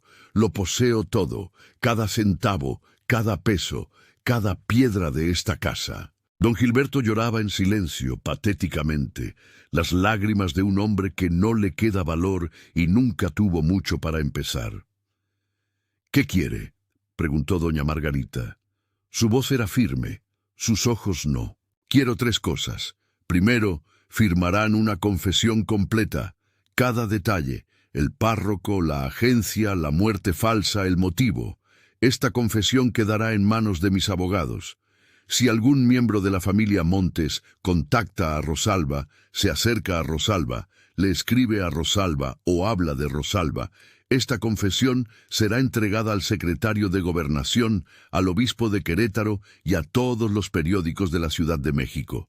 Segundo, desocuparán la hacienda El Espinazo en 30 días. La casa es mía, soy dueño de la hipoteca.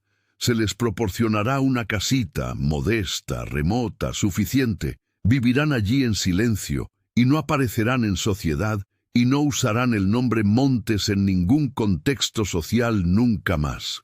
Y tercero, se inclinó hacia adelante. Tercero, le escribirán una carta a Rosalba, le dirán la verdad, toda. ¿Por qué lo hicieron? ¿Qué estaban protegiendo? ¿Qué valoraban más que su vida? Escribirán esta carta y yo se la daré, y ella decidirá qué hacer con ella. Ese es su derecho. No mío, no de ustedes. Suyo. La compostura de doña Margarita se resquebrajó. No mucho. Una fisura delgada, visible solo en la tensión de su mandíbula y en la forma en que su mano agarró el brazo de su silla hasta que sus nudillos se blanquearon. Y si nos negamos, entonces la confesión va al secretario de Gobernación mañana. Don Gilberto enfrenta un proceso penal. Sus hijas enfrentan la aniquilación social. Y la hacienda El Espinazo se vende en subasta en menos de un mes. Se puso de pie, se abotonó el saco, miró a la mujer que había borrado a la chica que amaba y sintió algo que no había esperado sentir. Lástima. No por lo que había hecho, sino por lo que era, una mujer tan consumida por la maquinaria del ascenso social que había perdido la capacidad de ver a su propia hijastra como humana. Tienen 24 horas, dijo. Les sugiero que las usen sabiamente. Cabalgó de regreso a la hacienda La Soledad bajo la lluvia, guardó su caballo, caminó por el pasillo este, el mismo pasillo donde la había encontrado de rodillas, y fue a la biblioteca, donde Rosalba estaba acurrucada en el alféizar de la ventana con un libro y una taza de té, y se sentó frente a ella y le contó todo. Ella escuchó sin interrupción. Su rostro pasó por etapas: conmoción, ira, dolor, una satisfacción salvaje por las deudas, un dolor complicado por la debilidad de su padre. Sostuvo su taza de té con ambas manos. No lloró. Le dijo más tarde que se le habían acabado las lágrimas por la familia Montes, hacía mucho tiempo. «La carta», dijo. «Le pediste que me escribiera una carta». «Sí». «¿Por qué?» «Porque mereces escuchar la verdad de la persona que te quitó la vida, y porque mereces el poder de decidir qué hacer con esa verdad». Ella lo miró, al hombre que se había arrodillado en un piso mojado y había sostenido sus manos sangrantes, y había pasado 18 meses construyendo un caso que le daría no solo seguridad, no solo comodidad, sino justicia. «Tengo algo que mostrarte», dijo. Se metió la mano bajo el cuello y desabrochó el relicario. Lo había llevado durante 5 años, a través de pisos y pasillos y golpizas y agotamiento y la oscuridad particular de un cuarto bajo las escaleras. Lo abrió. Dentro había una miniatura, diminuta, apenas de 2 centímetros de diámetro, pintada sobre marfil. Mostraba el rostro de un joven, de 18 años, de cabello oscuro, ojos grises, con la particular intensidad de alguien que presta atención a todo y no revela nada. Era una miniatura de Leandro, pintada de memoria por una chica que no tenía entrenamiento, pero que había memorizado su rostro tan completamente que podía reproducirlo en marfil con un pincel prestado y pigmentos robados de los materiales de pintura de su hermanastra. La había pintado en el desván de la hacienda El Espinazo 3 meses después de que él se fuera, a la luz de una vela, y la había llevado contra su corazón durante 5 años. «Pinté esto el invierno después de que te fuiste», dijo. Necesitaba algo, una prueba de que existías, de que el árbol y las conversaciones y el pañuelo eran reales y no algo que inventé para sobrevivir. Colocó el relicario en su mano. «Me pediste una vez bajo el árbol que te esperara. Esperé, Leandro.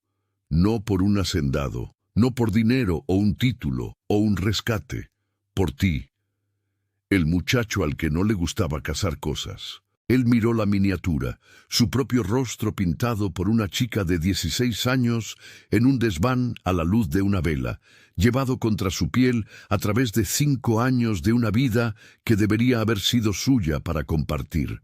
Cerró la mano alrededor del relicario, lo presionó contra su pecho y el último muro helado construido con dolor durante 5 años dentro de él, se derrumbó. «Cásate conmigo», dijo. No una pregunta, no una petición, una declaración ofrecida con la certeza desesperada de un hombre que ya la ha perdido una vez y no sobrevivirá perdiéndola de nuevo.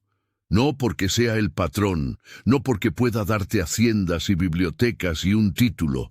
«Cásate conmigo porque me senté bajo tu árbol y tú bajaste. Cásate conmigo porque pintaste mi rostro en la oscuridad. Cásate conmigo porque he estado muerto durante 5 años y tú eres la única persona que me ha hecho sentir vivo».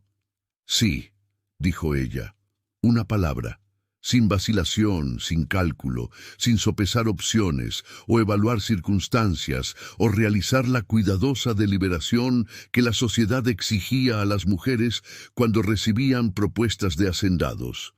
Solo sí. La misma palabra que habría dicho bajo el fresno a los 16 si él se lo hubiera pedido. La misma palabra que habría dicho en el desván, en la agencia, en el piso de la cocina en Orizaba, en el cuarto de 2 por 2,5 bajo las escaleras. Sí, siempre sí. Durante 5 años y más. Sí, se casaron en silencio. No en la Ciudad de México. Ninguno de los dos quería la capital. No en San Esteban. La tumba fraudulenta del párroco todavía estaba en el camposanto, y Leandro había ordenado que la dejaran allí como evidencia. Se casaron en la capilla de la hacienda La Soledad en noviembre, con doña Elvira y Corcuera como testigos, y el doctor Herrera presente, y un fuego ardiendo en el antiguo hogar de piedra. Ella vistió de blanco, simple, sin encajes, sin cola elaborada, sin tiara de diamantes, un vestido de seda blanco y un collar de perlas y el relicario alrededor de su cuello, abierto para que su rostro pintado descansara contra su clavícula. Él vistió de negro. Había vestido de negro durante 5 años, pero en este día el negro no era luto. Era simplemente lo que vestía. Y la mujer de blanco a su lado era la razón por la que el color finalmente había perdido su dolor. El párroco, un nuevo párroco de la parroquia vecina, a quien no se le había informado de nada y se le había preguntado menos, pronunció las palabras. Intercambiaron votos. Él deslizó un anillo en su dedo áspero, con cicatrices, dañado por el trabajo, y tomó su mano y la miró. Y la expresión en su rostro era la que los grandes retratistas pasan sus carreras tratando de capturar y nunca lo logran del todo. El rostro de un hombre que ha encontrado lo que estaba buscando. Ella lo besó, no al revés, ella lo besó. Rosalba Montes, la chica muerta, la muchacha de cocina, la mujer que había tallado sus pisos y dormido bajo sus escaleras y llevado su rostro en un relicario durante 5 años, se puso de puntillas y besó al patrón de la soledad, con la certeza feroz e inequívoca de alguien que ha decidido dejar de esperar y empezar a vivir. El personal de la hacienda La Soledad se alineó en el pasillo cuando salieron de la capilla. 60 personas, lacayos, criadas, cocineros, caballerangos, jardineros que habían trabajado junto a Rosa Mares y que habían aprendido en las semanas desde su descubrimiento quién era realmente. No vitorearon, los sirvientes mexicanos no vitorean, pero se inclinaron, cada uno de ellos. Y doña Elvira, que había contratado a una muchacha de cocina hacía 3 años y ahora veía a esa misma mujer emerger como la patrona de la soledad. Lloró abiertamente en su pañuelo y no se disculpó por ello. La carta de doña Margarita llegó 3 días después. Tenía 4 páginas. Estaba escrita con una letra que comenzaba controlada y se volvía cada vez más inestable. Contenía hechos que Rosalba ya conocía, excusas que Rosalba había anticipado y una frase enterrada en la 3ª página, casi oculta entre justificaciones, que Rosalba no había esperado. Sabía que eras mejor que mis hijas. Te eliminé porque tu existencia hacía imposible negarlo. Rosalba leyó la carta 2 veces. La dobló. La colocó en el cajón inferior de su escritorio en su salón de la mañana en su casa, y cerró el cajón y no lo volvió a abrir. No perdonó a doña Margarita. El perdón no se debía y no se ofrecería, pero la entendió, de la manera en que un erudito entiende una atrocidad histórica, con claridad y sin piedad. Y la comprensión fue suficiente. Los Montes desocuparon la hacienda El Espinazo en menos de un mes. Don Gilberto, quebrado y gris, firmó cada documento que le pusieron delante sin leerlo. Doña Margarita mantuvo la compostura hasta que el carruaje se alejó de la casa, y entonces no lo hizo. Y Flor y Cecilia se sentaron en rígido silencio a cada lado de su madre, mientras la casa que se había construido sobre el borrado de Rosalba desaparecía detrás de las colinas de Querétaro. Se les dio una casita, modesta, remota, suficiente. El tipo de casita que una mujer, que una vez había ordenado golpear a una muchacha de cocina, encontraría insoportable en su pequeñez y anonimato. El tipo de casita que enseñaba una lección específica sobre la relación entre la crueldad y las consecuencias. Y Rosalba Montes, ahora Rosalba Aldama, patrona de la soledad, lectora de libros, trepadora de árboles, pintora de miniaturas, sobreviviente de 5 años de invisibilidad, se paró en la biblioteca de la hacienda La Soledad, con una taza de té en sus manos con cicatrices, y una pila de 12 libros en la mesa a su lado, y el relicario tibio contra su piel. y miró los terrenos a través de la ventana surcada por la lluvia, y respiró. Ese es el final de nuestra historia de esta noche. Pero quiero dejarles con algo. Hay personas escuchando en este momento que saben lo que se siente ser invisible. No metafóricamente, de verdad. Invisible, ignorado, borrado. Que te digan que no importas las personas que se supone que deben amarte. Si eres tú, necesito que escuches esto. La invisibilidad no es tu identidad. Es algo que te hicieron, y las personas que lo hicieron estaban equivocadas. Rosalba Montes talló pisos durante 5 años. Durmió bajo las escaleras. Fue golpeada y privada de comida y olvidada. Y sobrevivió. No porque fuera rescatada. El patrón no la salvó. La encontró. Sino porque guardó el relicario, guardó el libro de Becker, guardó el recuerdo de un árbol y un muchacho y el sonido de su propio nombre pronunciado como algo sagrado. Se guardó a sí misma. Así que díganme, ¿qué habrían hecho en su lugar? ¿Habrían guardado el relicario? ¿Habrían seguido esperando? Déjenmelo saber en los comentarios. Y si quieren más historias como esta, suscríbanse. Nos vemos en la próxima.